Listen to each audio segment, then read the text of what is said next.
अध्यात्म विज्ञान कोई धर्म या संप्रदाय नहीं है, ये स्पिरिचुअल साइंस है जो कुदरत के कानून पर आधारित है। ये विज्ञान पूरे ब्रह्मांड के सभी रहस्यों को उजागर करता है और जीवन के सभी पहलुओं को समझने के लिए एक नई दृष्टि देता है।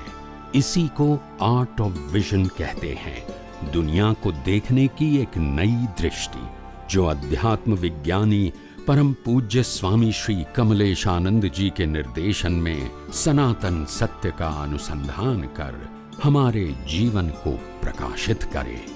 जय सच्चिदानंद।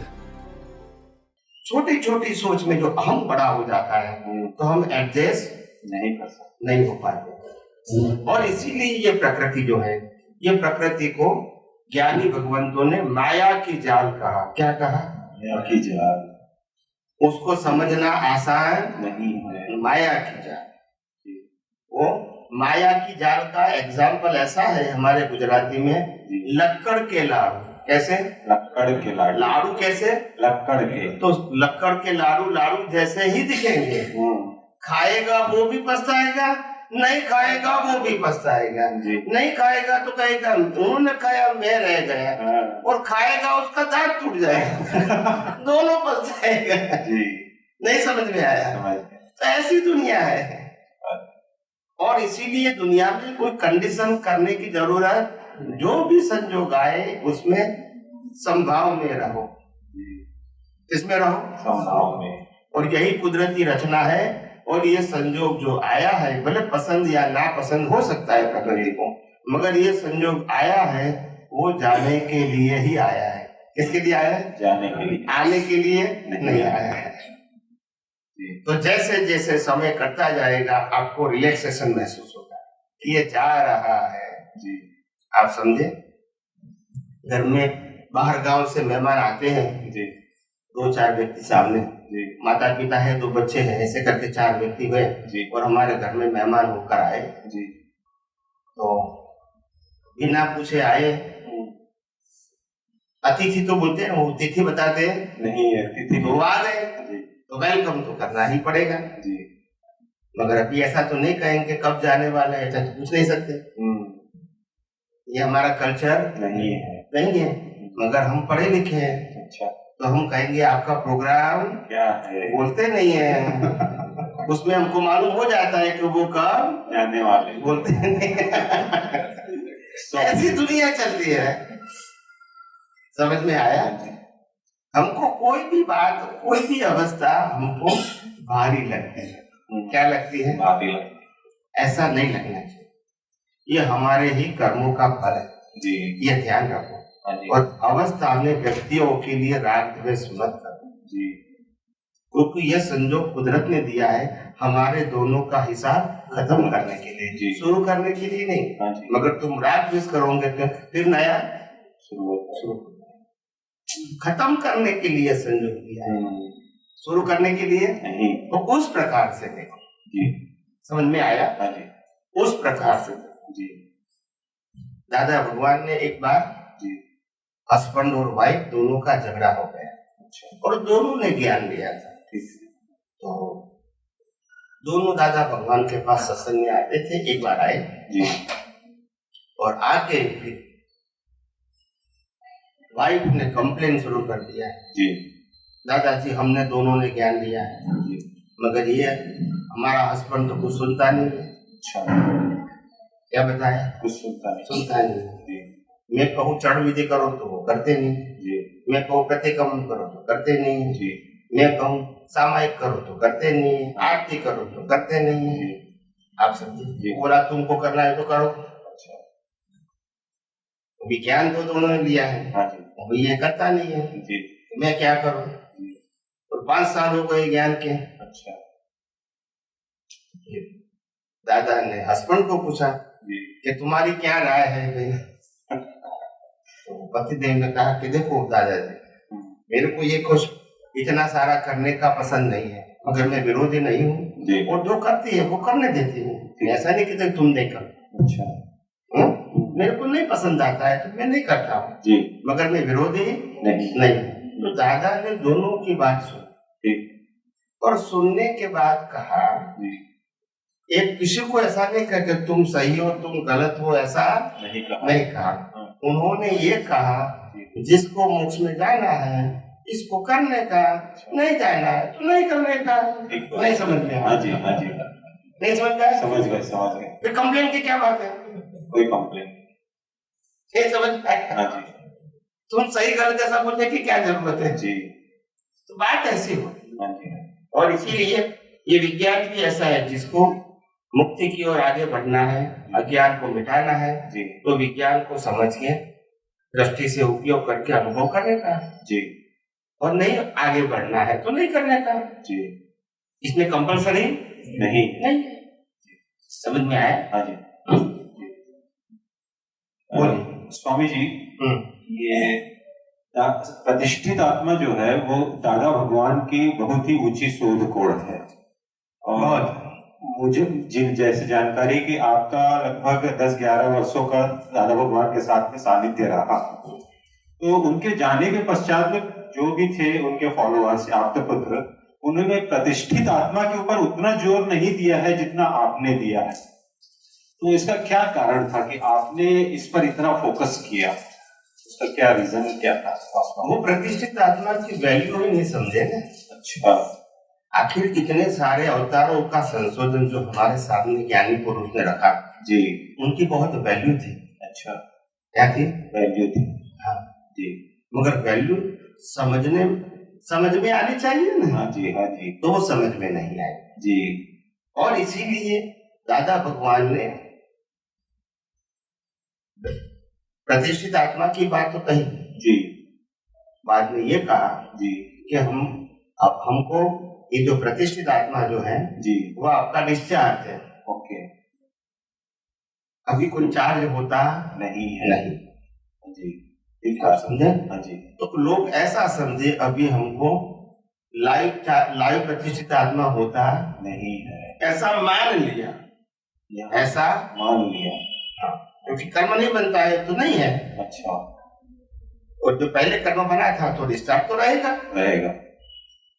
मगर ये बात भूल गए कि प्रतिष्ठित आत्मा का काम जी, सिर्फ चार्ज करना नहीं है। हाँ जी, प्रतिष्ठित आत्मा का काम कर्मों को चार्ज भी करना है और कर्मों को मिटाना भी है, जी, विज्ञान का उपयोग करके। हाँ जी, डेवलपमेंट भी बढ़ाना है, ये भी पुरुषार्थ में आता है। जी, अनुभव के मार्ग में आगे जाना है, ये भी पुरुषार्थ में आता है। तो प्रतिष्ठित आत्मा का काम पुरुषार्थ था, वो भूल गए। अच्छा, प्रतिष्ठित आत्मा का काम कर्म चार्ज करने का था, इतना ही समझे, जी, लॉजिक नहीं समझे कि प्रतिष्ठित आत्मा का काम पुरुषार्थ करना है, जी, प्रकृति का काम कर्मों की भुगतान करना है, जी, और आत्मा का काम स्वाभाविक प्रकाश देना है। उसमें चॉइस नहीं, दो या न दो, वो चॉइस तुम चोरी करोगे तो भी देंगे, मारामारी करोगे तो भी नहीं, वो उनके स्वभाव में है। जी, समझ में आया? जी, हाँ जी, तो ये बात समझ में नहीं है।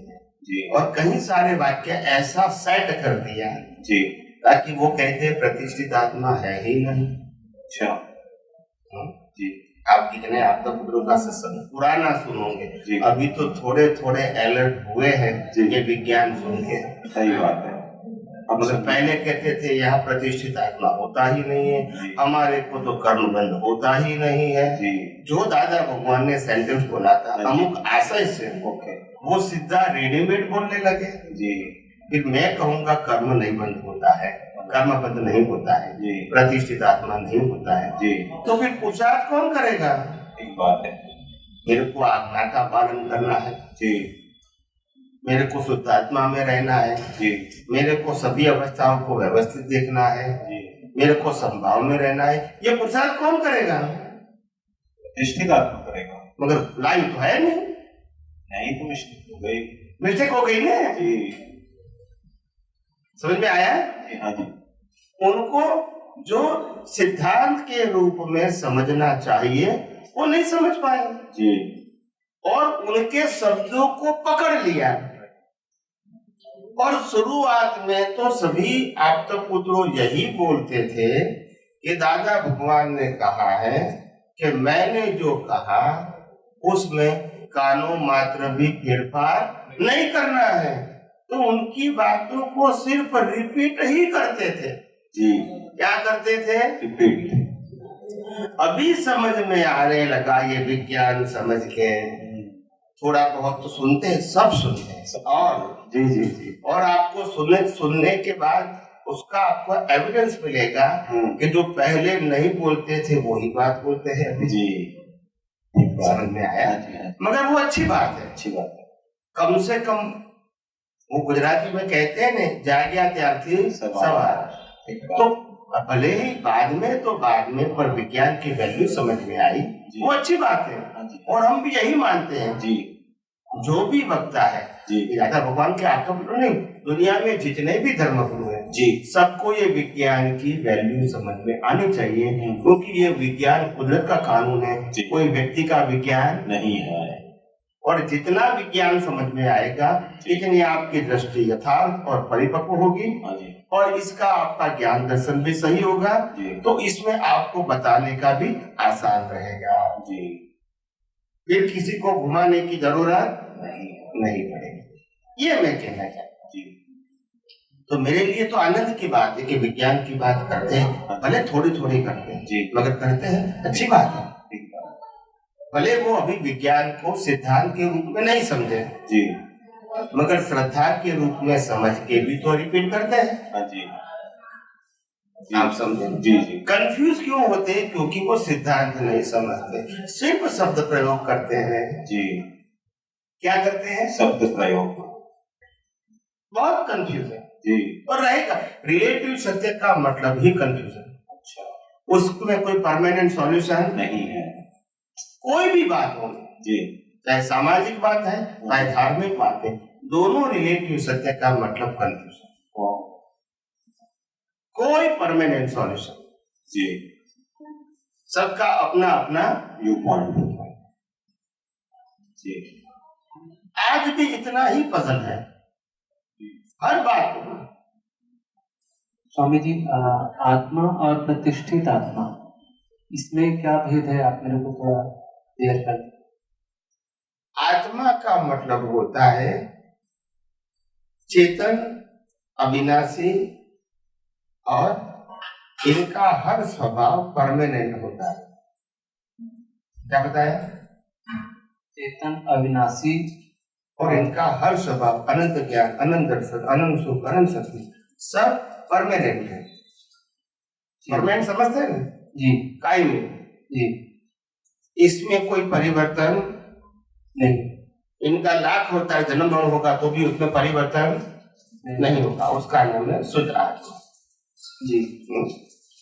प्रतिष्ठित आत्मा का मतलब जिनके पास वर्तमान जीवन में अपने लेवल का ज्ञान दर्शन है, अपने लेवल का। समझ में आया? नहीं आता। जैसे दूसरी कक्षा में पढ़ने वाले बच्चे के पास कितना ज्ञान होगा? दूसरी कक्षा जितना। और 5वीं कक्षा में पढ़ने वाला 5वीं कक्षा जितना। और 10वीं कक्षा में पढ़ने वाला 10वीं जितना। तो तीनों बच्चे तो हैं जी, मगर तीनों का लेवल अलग अलग। समझ में आया कि नहीं आया जी? एजुकेशन का लेवल क्या है तीनों का? अलग अलग। ऐसे यहाँ एजुकेशन आपको एग्जाम्पल दिया, यहाँ हर व्यक्ति का डेवलपमेंट का लेवल अलग अलग है। प्रतिष्ठित आत्मा माने कि कम लेवल का है। प्रतिष्ठित आत्मा का मतलब सभी व्यक्तियों का डेवलपमेंट का लेवल अलग अलग है, कम नहीं, अलग अलग। स्टूडेंट का मतलब होता है बाल मंदिर वाले को भी स्टूडेंट बोलते हैं और पीएचडी वाले को भी स्टूडेंट बोलते हैं। इसमें छोटा कम बताया मैंने? नहीं बोलते हैं। सभी को स्टूडेंट कहेंगे कि नहीं? सबके स्टूडेंट कहेंगे, मगर सबका लेवल अलग अलग। ऐसे प्रतिष्ठित आत्मा का मतलब सभी व्यक्तियों का अंडरस्टैंडिंग का लेवल 0 से 100 तक कोई भी हो सकता है। समझ में आया जी कि नहीं आया? लेकिन नहीं, मेरे को आत्मा और दोनों अलग अलग चीज है कि एक ही चीज है? अलग है। आत्मा और प्रतिष्ठित आत्मा दोनों अलग है और प्रकृति भी अलग है। तो हम क्या है, आत्मा है कि प्रतिष्ठित आत्मा है? हम व्यवहार से शरीर है, वास्तव में आत्मा है, और प्रतिष्ठित आत्मा इन दोनों के बीच कंफ्यूज है। नहीं समझ में आया? नहीं समझ। एक तरफ शरीर है, वो भी हकीकत है कि नहीं जी। एक तरफ आत्मा है, वो भी हकीकत है जी। उस दोनों के बीच प्रतिष्ठित आत्मा है, वो कभी प्रकृति के साथ जुड़ जाता है, कभी परमात्मा के साथ जुड़ जाता है, क्योंकि उनके पास अज्ञान है। जब अज्ञान खत्म हो जाएगा तो वो आत्मा के साथ ही रहेगा, प्रकृति के साथ प्रकृति रहेगी मगर उनके साथ। इसको कहते हैं जनक विदेही दशा। नहीं समझ में आया? प्रतिष्ठित आत्मा को जनक विदेही शब्द सुना है या नहीं? सुने। उसका मीनिंग क्या है? वो जनक राजा थे, लेकिन वो आत्मा को मतलब आत्मज्ञान था उनको। इसका मीनिंग क्या है?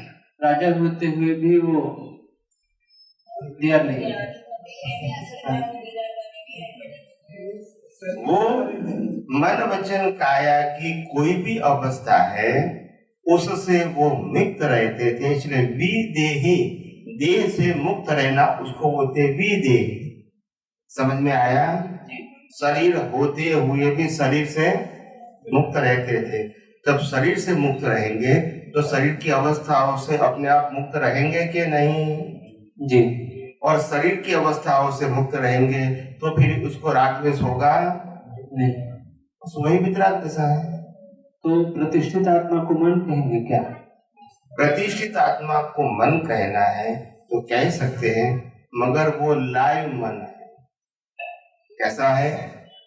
जिस मन के लिए तुम जिम्मेदार हो, और शरीर के साथ मन है वो मैकेनिकल माइंड है जिनके लिए तुम जिम्मेदार नहीं हो।